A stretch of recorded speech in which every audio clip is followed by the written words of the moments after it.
How you doing, YouTube? Matt, Master Beer Reviews, back with yet another review. Yeah, a little bit of a mystery beer time in the form of I have no idea what it is. Hence the mystery beer portion of the show. First things first, no glasses. Weird, right? Broke my glasses. Yeah, I won't get the new ones in. I have not like side glasses that I have in case they break, but they're all fucked up and shit, stuff like that. So you get contact, Matt, which has been like maybe 5 years since I wore contacts, so I might have a hard time reading anything once I unwrap this. But anyway, regardless, glasses be damned. Yeah, mystery beers. People wrap up beers like so, and then I drink them. I talk about them. I kind of, talk about what I think the beer is. Go as far as to guess the beer every now and then, although that's few and far between. And then we unwrap it and we kind of go over whether I was right, wrong, somewhere in between and whatnot. It's a pretty fun exercise. Something I started doing almost 2 years ago. Over 100 of these now so far, and I've actually kind of gone out of my way to kind of spread the love and got other people on board doing them. So it's kind of a fun little game. So yeah.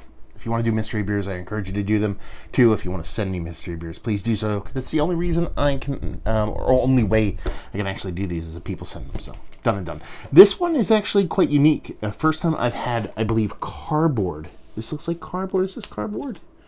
I don't know if it's cardboard or paper bag. I've had paper bag wrapped mystery beer before, but none like harder like this kind of cardboard. I think it's just paper bag though. But yeah, quite nice. I did get a little bit of sweet masking tape up here. I kind of have to peel that back a little bit so it doesn't get all over the beer when I pour it, but as you can see, it's not like revealing anything about the beer. There we go. Okay, let's crack into this sucker. Let's see what she's got. Okay. What do we got? Okay, hazy. This one comes courtesy, or the last, I got a bunch of them, like 7 of them, comes courtesy of Steven from up Massachusetts.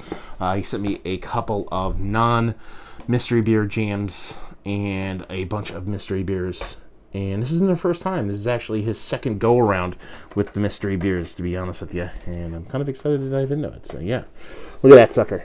Looks like just your typical hazy, rich orange core, a little bit of kind of white around the edges, pinky finger, just off-white head, so it definitely looks the part of a New England style IPA, or double IPA, something along those lines. Let's get a nose. I've had this beer before. I don't know what it is, but I've had it. Yeah, it's just a sweet orange juice combined with a soft little kind of melon character, a little subtle tropical fruit, wrapped around a very sweet kind of orange without too much bittering.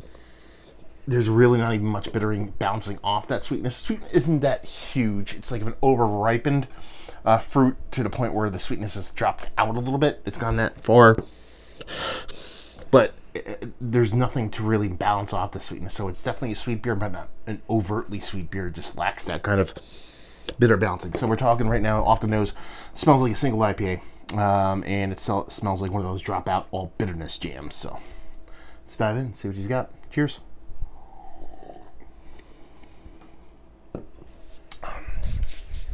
Yeah, kind of goes in the opposite direction on the taste. You still get those orange juice vibes, but then it goes pulpy and pithy. And you do get a soft kind of bitterness on the other end. It's not that the bitterness is that huge. It's just that sweetness drops down so big that you think the bitterness is much, much bigger. Very orange juicy. Like very almost, if it was a bit sweeter, it would just be like, fresh squeezed, slightly pulpy kind of orange juiciness.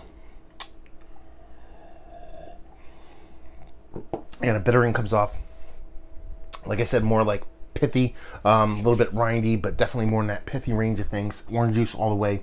That tropical fruit thing I was getting on the nose, not really getting much of that on the taste. Just leaning heavily on that OJ side of things. And it's got a really nice mouthfeel to it. Done and done. I mean, there's really not much else to say. It's one of those just, want to be Julius kind of New England style IPAs, just a little bit less sweet. That's kind of how it lands for me. It could be even like a Julius if it had a little bit of age on it or something like that, but it's New England style IPA, What do you want? So, let's see what this sucker has. Watch it be Julius. But we'll see. The bottom was taped. Is there anything on the bottom that would give it away? Let's see. I can't actually read it because my vision is fucked. It might actually be a couple months old. Yeah, let's see. How are we going to work this one? It's not a bad beer. I didn't really talk about that all that much. It's not a bad beer. It's just the sweetness isn't as big as I think it should be based off of the beer it's trying to be. Now, if it is a couple months old, it looked like it was canned on 08. Not 2008. I mean August. If you're talking here, we're almost in December. We kind of drop out a little bit of those hops, especially for some of these kind of like bigger kind of hazies. I didn't actually call out the double IPA portion of the show. It is a double IPA. I actually just forgot to even do that. I would have said a single. I wouldn't have called it a double based off drinking it. It was kind of, well, let's put it this way. I didn't see the ABV yet. I was going to say probably 6.8 to 7.2, which would be a single IPA for me. What's the ABV on this? They don't actually call it out on here, but this is Thomas Hooker. It's their Golden Nymph Double Blended Pale Ale with El Dorado, Calypso, and Citra. Thomas Hooker. I actually dig on Thomas Hooker, to be perfectly honest with you. They usually make really nice, affordable beers. Yeah, it's 8% alcohol by volume, and it says El Dorado and Calypso hops blend expertly with Citra in this double IPA, while their names. Dorado meaning gold, and Calypso meaning nymph of Greek legend, combined to give us a golden nymph. Beware her enchantment. Double Indie Pale, 8% alcohol by volume, and I really actually like that label art. It's a little bit kind of